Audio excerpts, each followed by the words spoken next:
So this is AC Starlord, aka Awesome. Welcome back to my channel. And I have the same Spider-Man shirt, except this doesn't have Zendaya in the corner of his eye. I finally saw Spider-Man Brand New Day. I was creating a vlog for this. It's still pending on YouTube, but I'm trying to get those things worked out. But if that doesn't go through, this is the only Spider-Man video you see, then this is my opinion on it. I definitely want to see this again. I saw this with my best friend. I went to go visit her, and we were down there. Amazing theater. Her AMC is like an old fashioned AMC, but modern with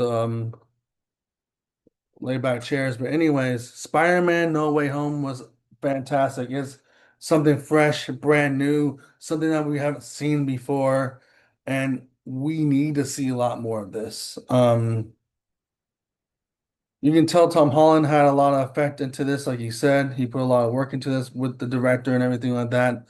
The web swinging was top notch. It was like Tobey Maguire's and Andrew Garfield, but mainly Tobey Maguire's. And also some stuff in the video game. The dynamic between Frank Castle and Peter Parker slash Spider-Man was just icing on the cake after you've seen them in Odyssey. And you've seen Tom Holland and John Bernthal in Odyssey. Um, Together, you would understand that their dynamic is kind of different in the Odyssey and Spider than in Spider-Man. Um, Brand New Day. This did feel like a brand new day. The Hulk is back, Savage Hulk is back, but also I also felt like the Hulk was still also Bruce Banner inside at the same time. They still kept that element in there.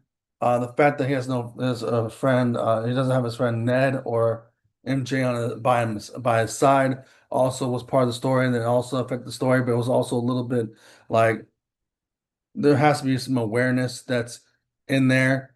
And they have a there I swear that at some point in this movie they had awareness of where they're at in this movie, of where Peter Parker's at. But their separate lives makes Spider-Man slash Peter Parker like Tobey Maguire Spider-Man, where he's on his own by himself, even though Tobey Maguire's Spider-Man had Harry and had Mary Jane, but still he was still doing things on his own, type of thing.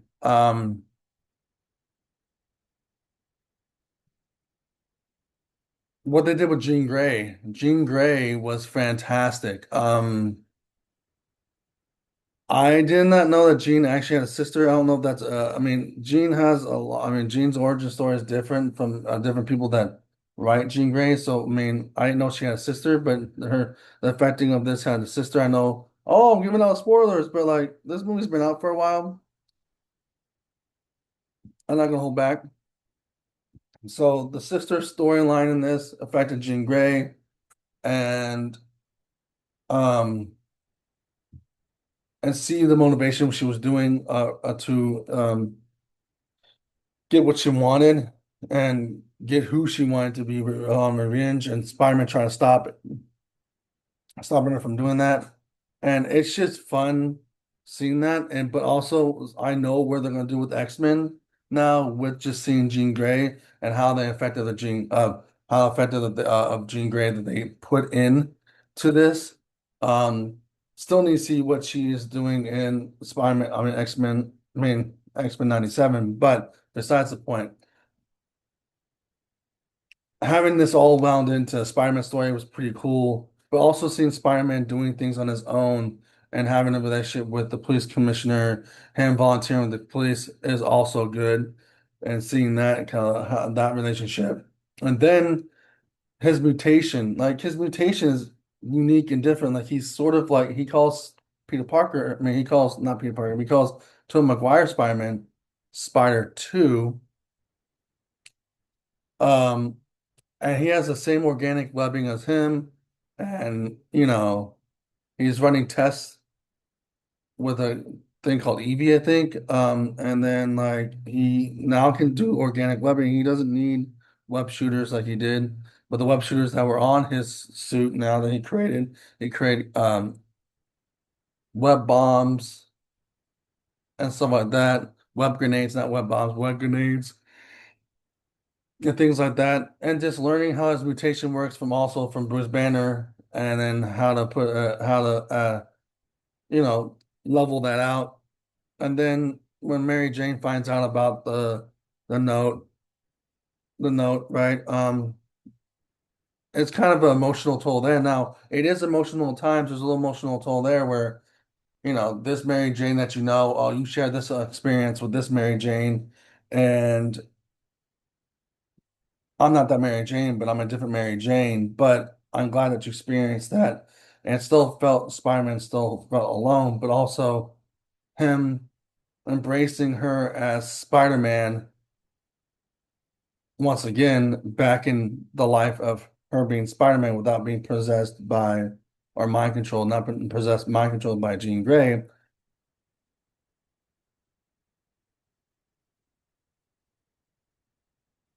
There was still something there, kind of something still kind of there, even though they're don't know each other that well. Um, but that was emotional toll there. Also, him losing Aunt May. Still seeing like a flashback scene with that. Also, Jean Grey's emotional toll, where he has a conversation with her.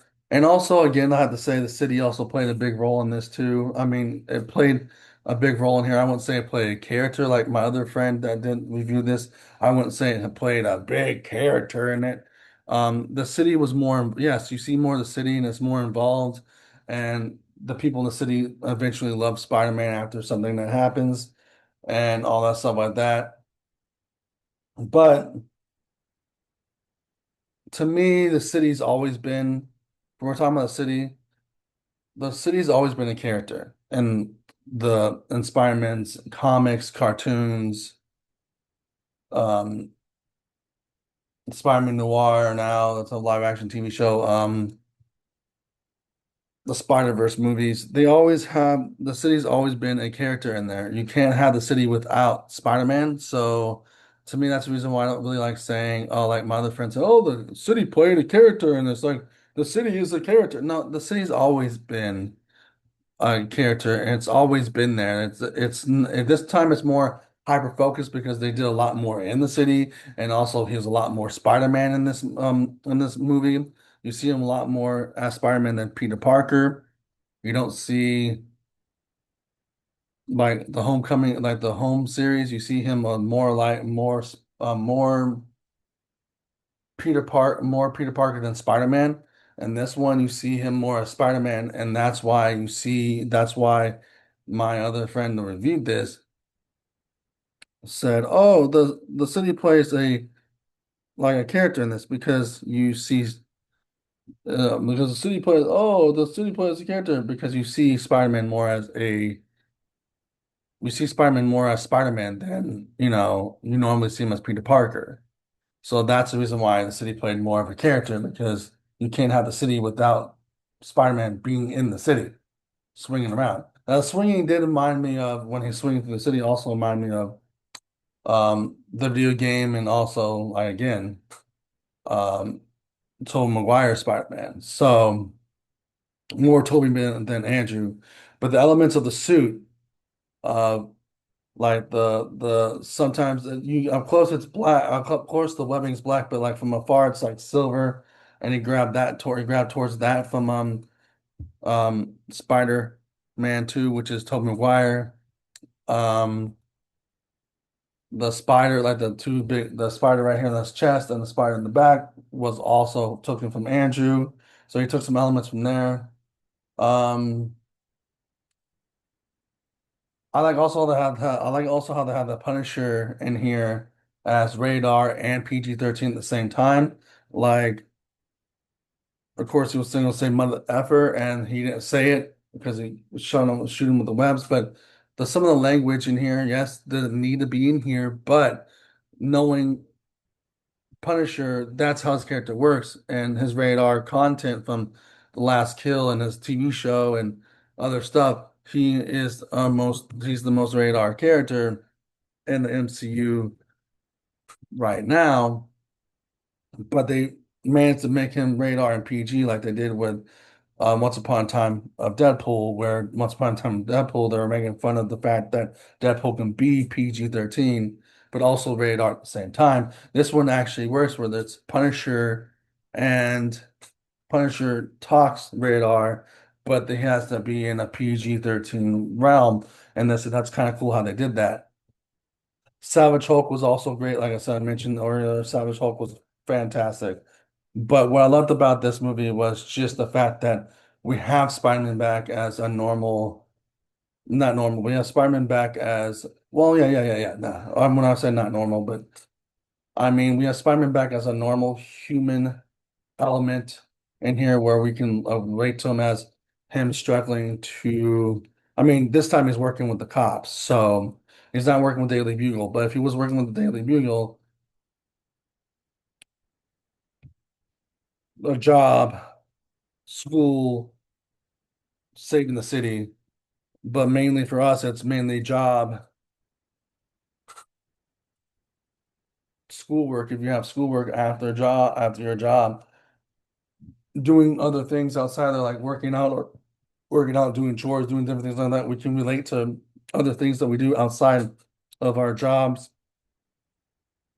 and other things that we do for people. It had that element in there. Like he was struggling from like he's being a hero working with the cops, but he's also struggling with his regular day life without having his friends around and some of that. Then when they finally come back into his life, but a different perspective of it because of the spell, it helps him balance himself back up again. Now he doesn't do things on his own. The whole thing is now in the beginning, he didn't have the beginning to the middle, he's done everything on his own, but now he doesn't have to do it because he brought back Ned and MJ. Now, the handshake, when they did the handshake again, it's because here's I'm about to talk about the handshake and the magical spell thing, and then I'm talking about how the rest of this movie is great. But um the handshake thing where they automatically knew like Ned automatically knew the handshake. Yeah, I think it's because he was magical. It's because he was magical and he opened up the portal with that portal ring of Doctor Strange. And Ned knows it because he's magical and he automatically knew who Peter Parker was because he was magical. Now MJ's not magical. She just rubbed her necklace, that little necklace and that little thing on the necklace thinking of who gave that to him and gave that to her, and it's Peter Parker that gave it to her. But Ned naturally knows because he's magical or has some type of magic in him, and he automatically knew the handshake and he said Peter at the end. I think that's because he remembers because he's kind of like Star Wars. He's force sensitive. He's magical sensitive, so he can actually remember that. Now, going into the spell thing, I wish the spell never happened. I mean, I wish this spell never happened on MJ and Ned. I know it's necessary for them to have that to happen for MJ and Ned, but it could happen to everyone else. But why couldn't we just kept MJ and Ned still knowing him as Spider-Man? Because MJ and Ned were the close people in his life. If this was reversed, MJ and Harry, right? Though for Spider-Man 2 is AKA Peter Parker, I mean aka Tobey Maguire, he would need those two people to be in his life and surviving in his life, right? But here's the thing.